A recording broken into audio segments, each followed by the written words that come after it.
Film ఇండస్ట్రీలో ఒకప్పుడు తన టాప్ స్టార్. అలాగే రాజకీయంలో కూడా తనదైన శైలిలో ముద్ర వేసుకున్నారు. తను ఒక ఫైర్ బ్రాండ్. ఏది మాట్లాడినా సూటిగా సుత్తి లేకుండా మాట్లాడతారు. ఈ విషయాలన్నీ అందరికీ తెలిసిన విషయాలే.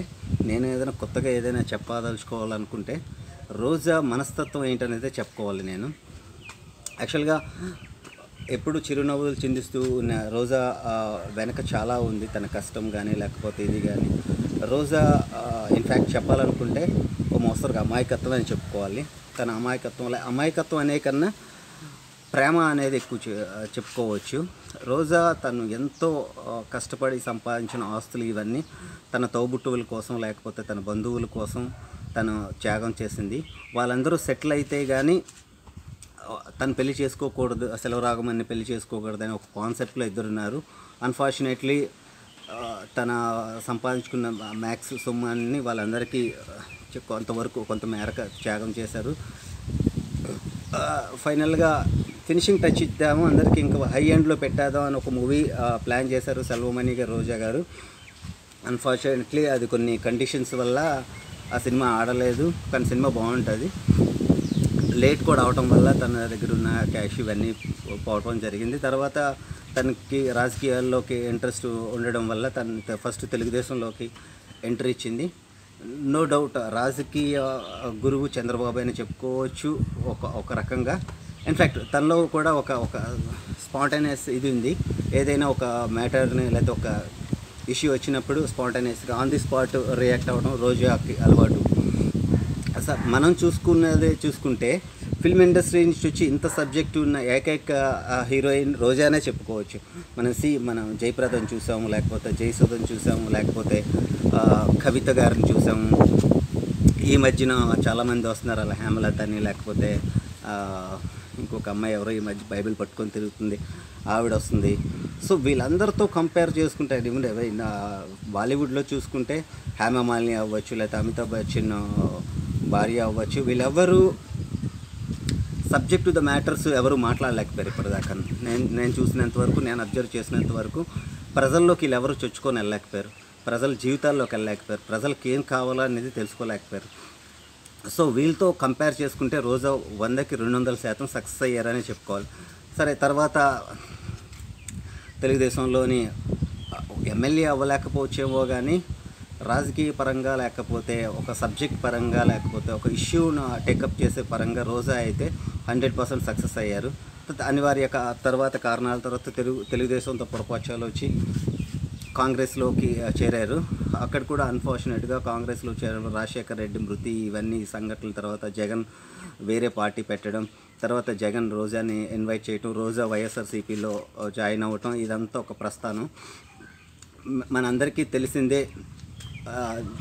తెలిసిందే జగన్ రోజాని చాలా బాగా చూసుకుంటాడు. ఇన్ఫ్యాక్ట్ చెల్లెమ్మ అని అంటాడు.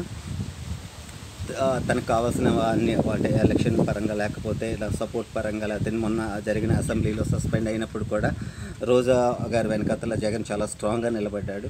జగన్ వాళ్ళ ఫ్యామిలీ అనుకుంటాం, ఒకరు నమ్మారంటే చాలా స్ట్రాంగ్గా నిలబడతారు. ఈవెన్ రాజశేఖర్ రెడ్డి హయాంలో కూడాను 9 మంది ఆడవాళ్ళకి మినిస్టర్ ఇచ్చారు. పనబాక లక్ష్మి అవ్వచ్చు, లేకపోతే డీకే అరుణ అవ్వచ్చు, లేకపోతే మన ఎక్స్ హోమ్ మినిస్టర్ ఆవిడ పేరు ఏదో మర్చిపోయాను, అప్పుడు తెలంగాణలో ఆవిడకి ఇలా ఆడవాళ్ళకి ఎక్కువ ప్రయారిటీ ఇచ్చిన పార్టీ కాంగ్రెస్ పార్టీలో అయితే రాజశేఖర్ రెడ్డి గారు హై ప్రయారిటీ ఇచ్చారు.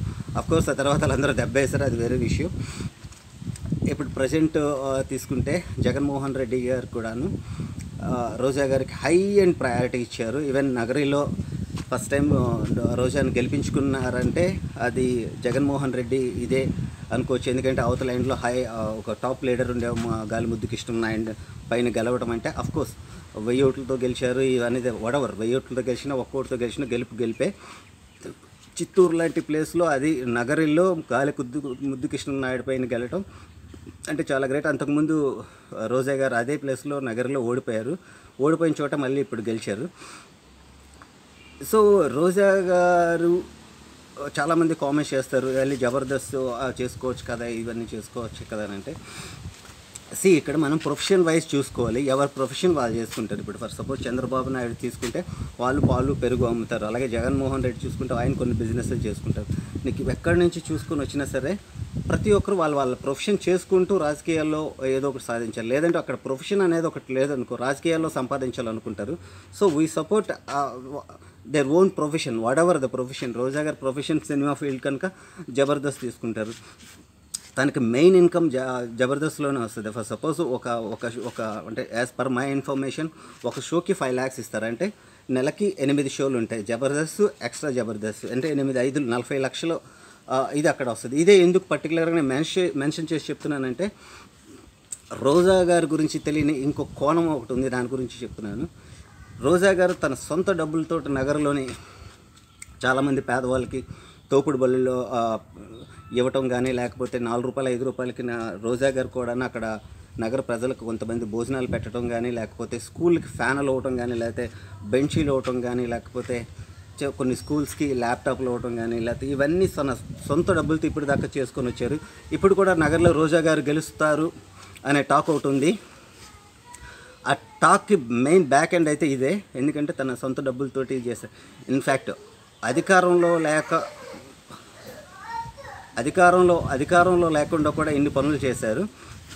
రేపు అధికారంలోకి వస్తే ఇంకా మంచి పనులు చేస్తారని ప్రజలు అనుకుంటున్నారు. ఇన్ఫ్యాక్ట్ తను గెలుస్తారని నేను కొంచెం గట్టిగా నమ్ముతున్నాను. ఇన్ఫ్యాక్ట్ ఇలాంటి వాళ్ళు గెలాలి కూడాను. అసెంబ్లీలో లేడీస్ వాయిస్ అనేది రావాలంటే రోజా లాంటి ఒక డైనమిక్ లీడర్ అనేది ఉండాలని నేను గట్టిగా కోరుకుంటున్నాను. అఫ్కోర్స్ రోజా మీద విమర్శలు కూడా ఉన్నాయి. ఎంత మాట పడితే అంత మాట అంటారని, లేకపోతే బూతులు మాట్లాడతారని ఉన్నాయి. బట్ మానవుడు అప్పటికప్పుడు స్పందించాలి. నవ్వు వచ్చినప్పుడు నవ్వాలి, కోపం వచ్చినప్పుడు కోప్పడాలి. సో ఇవన్నీ లేకుండా ముంగిగా ఉన్నాడంటే వాడే డేంజరు. రోజా గారికి ఏది అనిపిస్తే అది చేస్తారు. అఫ్కోర్స్ కొన్నిసార్లు సమయం సందర్భం కూడా చూసుకోవాలి. ఏ ప్లేస్లో ఉన్నాం, మనం ఏం మాట్లాడుతున్నాం అని కూడా చూసుకోవాలి. అఫ్కోర్స్ లాస్ట్ 2 years 3 years నుంచి చూస్తే రోజా గారిలో చాలా చేంజ్ కనిపిస్తూనే ఉంది. సార్ మార్కెట్లో ఇంకో టాక్ ఉంది. సార్ 2019లో జగన్ సీఎం అయితే కానీ రోజా గారికి మినిస్ట్రీ కంపల్సరీ అని ఒక టాక్ ఉంది. అది హోమ్ మినిస్ట్రీయా, లేకపోతే శిశు సంక్షేమ శాఖ మంత్రియా, లేకపోతే వాట్ ఎవర్. జగన్ మాట ఇచ్చారంటే మాట మీదే నిలబెడతారు. సో హోప్ రోజా గారి గురించి ఇంకా చెప్పాలని ఉంది. బట్ ప్రిపేర్ ఫర్ దట్, అంటే ఎంటైర్ ఇది చూసుకొని మనం చెప్పుకోవాల్సి వస్తుంది. రోజా గారు చాలా కష్టాలు పడ్డారనేది అందరికీ తెలిసిందే. బట్ బయటకు ఎప్పుడు చిరునవ్వుతూ ఉంటారు.